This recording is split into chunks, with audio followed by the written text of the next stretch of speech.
Day 3 of the Diddy trial is officially over, and that shit got wild. Y'all, I'm finna go ahead and tell y'all what happened. But before we do that, make sure you hit that like button, share this video. The prosecution questioned Cassie for hours. It started off with her explaining what the hell freak-offs was. We all know what them Jones is, but this is how she explained it. He said basically it was sex parties that Diddy forced her into with strangers and escorts. She said it didn't just happen once or twice.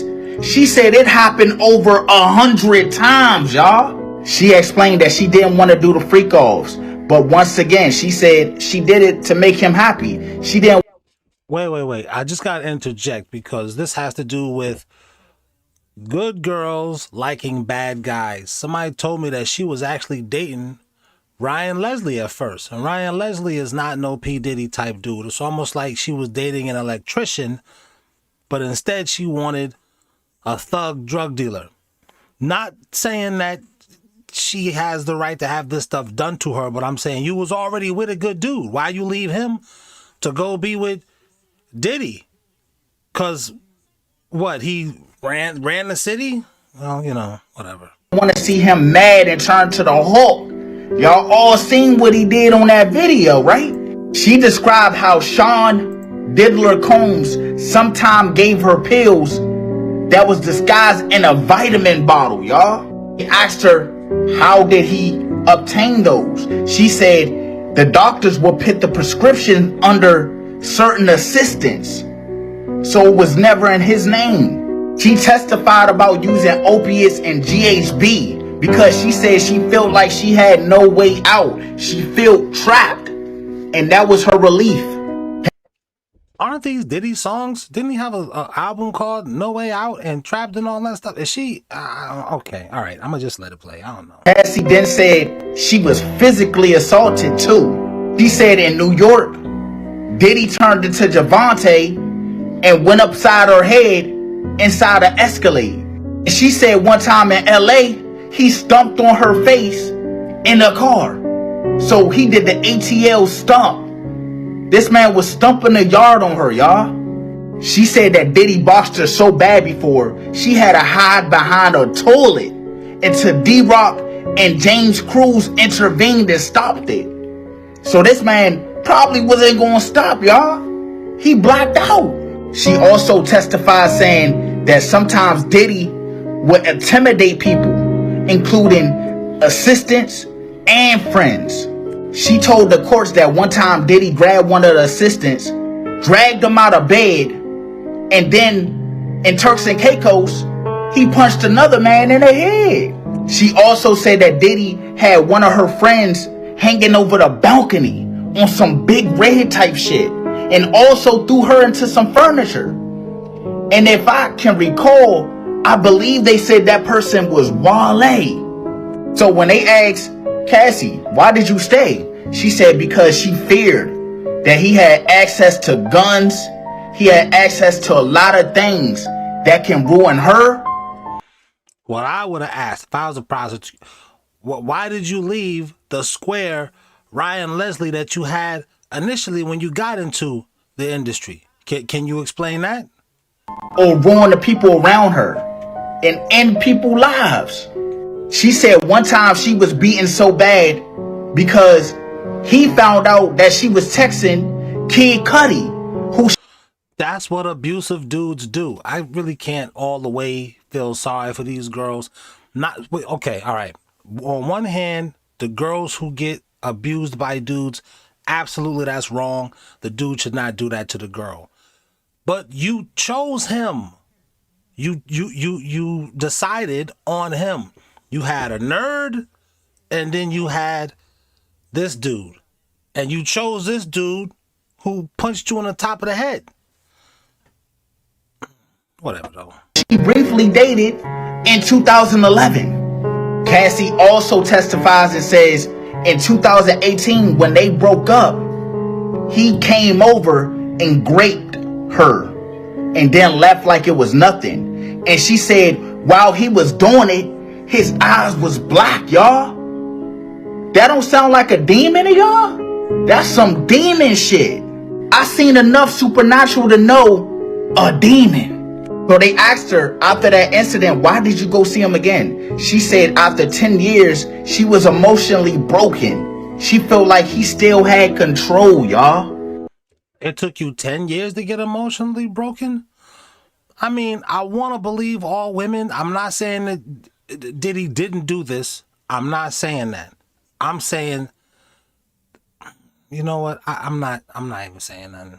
This man was playing psychological warfare on that girl's brain. He also talked about therapy and writing book chapters about abuse. And she also said she was trying to settle for $30 million just for closure.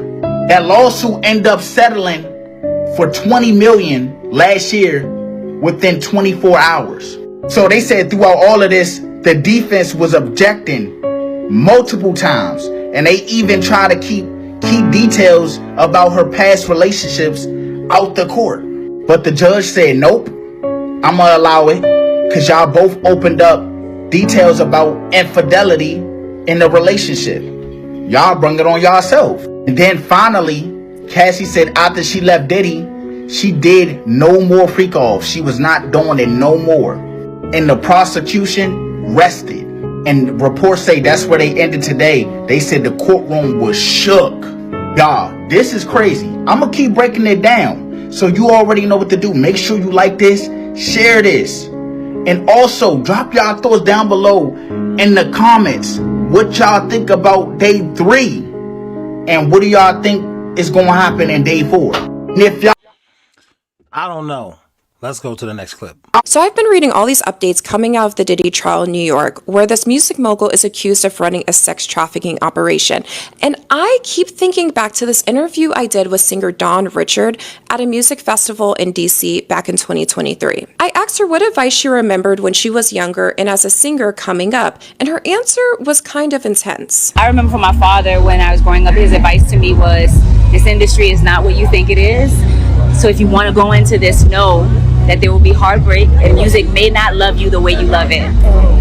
I know that's dark, but it prepared me so fully to the experience that I then had that I'm so glad my father prepared me for not the fame of it, but the truth of it. If you don't know, Dawn was on MTV's Making the Band 3, and she became one of the leading members of Dandy Kane, which was a girl group Diddy formed back in the 2000s that blew up. Like, they toured with Christina Aguilera and the Pussycat Dolls, and I even went to their concert when I was 16. So after Diddy disbanded Dandy Kane, Dawn stayed on as his artist under Bad Boy Records. A year after she spoke to me, Dawn filed a lawsuit accusing Diddy of sexually assaulting her, forcing her to rehearse 24 to 36 hours straight, and depriving her of food and sleep. She also claims she saw him brutally beating singer Cassie, who was his longtime girlfriend, on multiple occasions. Cassie has taken the stand as a major witness in Diddy's federal criminal trial. And there's a chance Dawn could be called to take the stand herself. I've got hours of interviews on my phone, but this one with Dawn feels different now.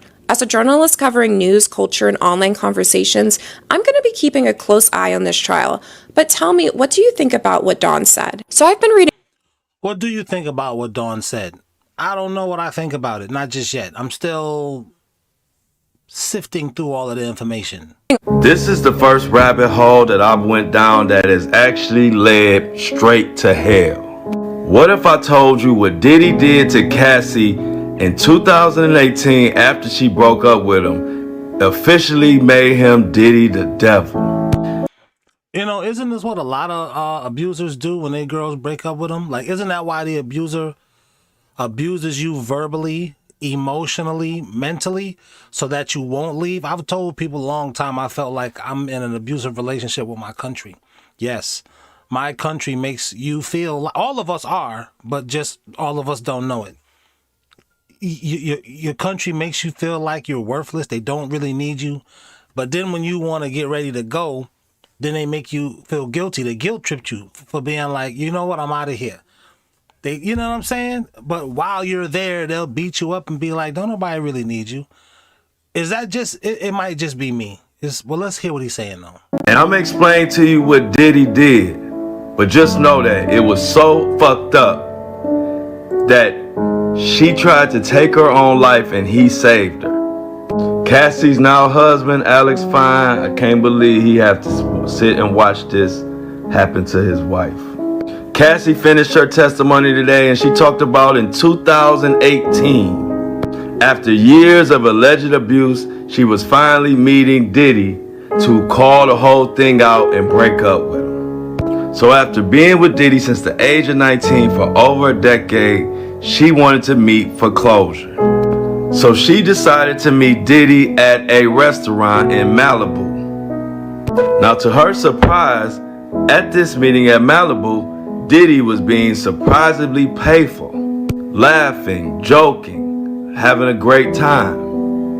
But she said everything changed after Diddy took her home. Don't it always change after you get out of the public eye? Man, shout out to anyone who has been in an abusive relationship. I have been in an abusive relationship. I know people are like, guys, were getting abused? Yes. It's pretty embarrassing for us guys to admit it, but if you're the kind of guy who don't be beating on girls, sometimes girls will take advantage of that. And sometimes women will just take advantage of the fact that they got the law on their side and the law is ready to lock you up. People who is like running the streets heavily, they kind of know what I'm talking about. I ain't gonna get too deep into that, but it happens to fellas. I'm a survivor. Like probably you're a survivor. And shout out to the women who are. Anybody can be abused. Male, female, children, pets. Them pets don't be wanting to live with these angry hoes. I guarantee you, that cat wants to get away. It just can't. She declawed him. She excessively fed him. He fat. Can't even survive in the streets no more. What did Diddy do? He took Cassie home, followed her into her home, and raped her on her living room floor. Cassie says all she could remember is saying no and crying her eyes out. And she said Diddy wasn't paying her any attention, and she said it was really fast. She chillingly described his eyes as black. He was possessed. He wouldn't stop. And when he finally stopped, he finished inside of her and just got up and walked out of her house like nothing even happened. She said his eyes were jet black. But that's not it. This is where her husband, Alex Fine, comes into play. She said this incident was so traumatic that she couldn't get over it, and it took her and drove her to do something she never thought she would ever do. I don't disbelieve her. I just gotta say, this is why us men, we gotta stay in our daughters' lives, man. It's a lot of weirdos out here. And then before we stay in our daughters' lives, we gotta pick the right girl. Never trust a big button to smile. I'm talking for myself. You could just hear me. It's tough too, but we gotta stay focused, brothers. We must stay vigilant and not trust the big butt and the smile. It's the combination of the two. Look out, brothers. She literally tried to walk into traffic and take her own life. And guess who saved her? Her now husband, Alex Fine. There was not a dry eye in the courtroom as Cassie finished her testimony for the prosecution, and she will be being cross-examined by the defense tomorrow. If you ask me, this trial is gonna send Diddy to hell in a handbasket. And the sick fucks in the comments defending him need to go right along with him. It should send him there. But this is the United States. And the whole patriarchy thing, I'm not going to say it's not true. I'm going to say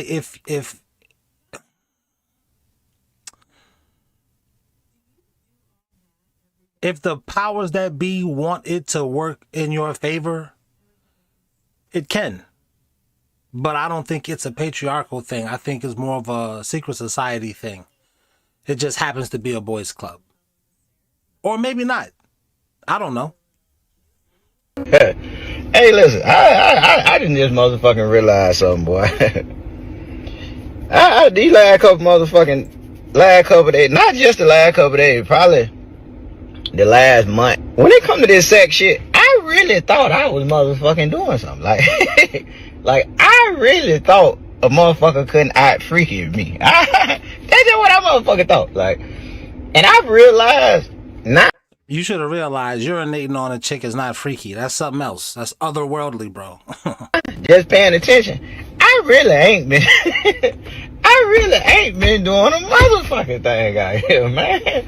I thought pulling a little motherfucking out and slapping on some ass and making a motherfucker look at it going in and out, talking nasty and getting in the motherfucking mirror in the shower on the motherfucker.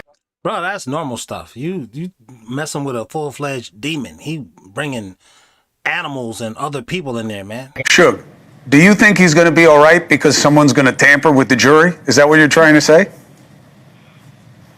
He got enough influence, and I'm quite sure, don't seem like the prosecution is that bad against him. Don't seem like I think he got some favors with the government. I think they're going to show him a little leeway.